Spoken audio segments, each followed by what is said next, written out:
Hello, and welcome to Around the Political World with John Rothman. I am your host, John Rothman. If you're a fan of the show, make sure to hit the follow button on the top right of Apple Podcasts, Spotify, or wherever you are listening at this very moment.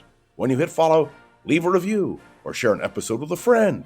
It helps other people discover the show, keeps us going. As I like to point out, at each and every moment, we expand our base. The Republican convention closed last night, and it was a fascinating moment. Donald Trump stood before the American people and told the dramatic story of his view of the attempted assassination. It was powerful, it was compelling, and if you watched carefully and you listened carefully, you know that a silence descended over the convention hall. And yes, there were tears in people's eyes. That is because the idea in this country that any political leader should face the threat of assassination appalls us all.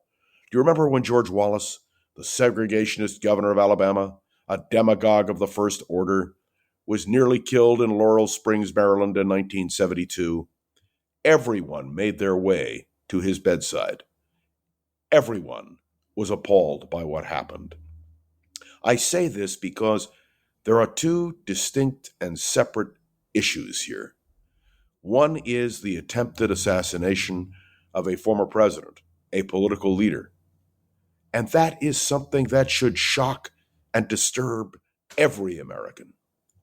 But there is a second aspect, and that is the policy differences between Democrats and Republicans. We were told that Donald Trump would present a softer, gentler side. And indeed, for the first 20 minutes, that's exactly what he did. But in the longest acceptance speech in the history of American political conventions, Donald Trump changed course in the second half of his speech. He returned to the positions he's always had, attacking the credibility of the last election, attacking his opponents vigorously. He wasn't supposed to mention Biden in the remarks, but he did twice. And the simple fact is that what Donald Trump did was masterful. He tugged at the heartstrings of all of us. And then Donald Trump did the one thing that his advisors had urged him not to do, and that was to revert to form. There is no new Donald Trump. We know that Donald Trump is capable of demonstrating certain feelings and emotions, but there is no doubt that he cannot cover up his true gut feeling. It was not only Donald Trump's address, which was fascinating to me, it was Eric Trump's address. Eric Trump, the president's son, stood up and delivered an unvarnished attack on everything and everybody. He delivered the speech, I would suggest to you, that his father intended to give had the assassination attempt not taken place. What do we learn about the Republican Party? I'll tell you what really hit me. In 1964, when I attended the Republican National Convention, everybody was there. People from the past, people from the present, people from the future. It was a diverse group made up of passionate people, some of whom agreed with each other, others disagreed vehemently. What I saw last night, there was no George W. Bush, the last Republican president. There was no Mike Pence, the former vice president to Donald Trump. There was no Paul Ryan, who was the Republican nominee for vice president on the ticket led by Mitt Romney. And both Romney and Ryan were absent. What intrigued me was that the old Republican Party wasn't present at all. None of them. And what does this tell you? The other thing I noticed, none of Donald Trump's key advisors were there. That is to say, cabinet officers, administration officials who had been devoted to the president. The only one who stood on the stage was Peter Navarro. And of course, he's a convicted felon, contempt of Congress. And he was given a platform. He was given a place to speak. Did you hear the voice of Adam Kinzinger or Liz Cheney No, you did not. In short, I learned something that I already knew in my gut, that the vision of Donald Trump Jr. on the ellipse when he spoke on January 6th was that this was no longer the Republican Party, it was the party of Donald Trump. And that is what we learned last night. Donald Trump dominated. Everything was done according to his specification.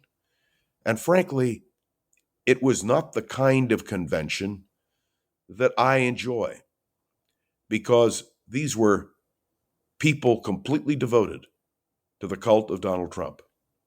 Now, understand, if you are a Trump supporter, it was a magnificent moment.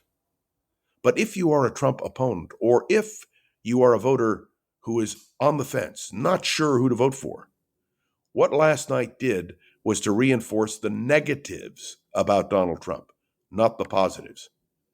I'm going to suggest to you that Donald Trump has made a strategic decision. If he can hold his base and get his base out to vote, he believes he can win. In part because there is a perception that because the Democratic Party seems not to be sold on Joe Biden, that the Democrats are divided. The one thing that will unify the Democrats is Donald Trump. They are determined to see him defeated. If I were Donald Trump, I would not rest on what happened at the convention. And I would ask a fundamental question. Were the swing voters who may have watched the convention influenced in any way? Were they convinced that Donald Trump was the future of America? Well, it's going to be an interesting campaign. And what happened at the Republican convention is now history. And we will look forward to what the Democrats do, and nobody knows what they're going to do. But I can tell you, we will cover it right here on the Voice of San Francisco's podcast. We will cover it directly on Around the Political World with John Rothman. We will cover it in every speech and discussion, everywhere I go, because the future of the country is at stake. Don't you agree? Oh, one more thing. The IT problem. So all of you know, it wasn't a cyber attack, but something went wrong.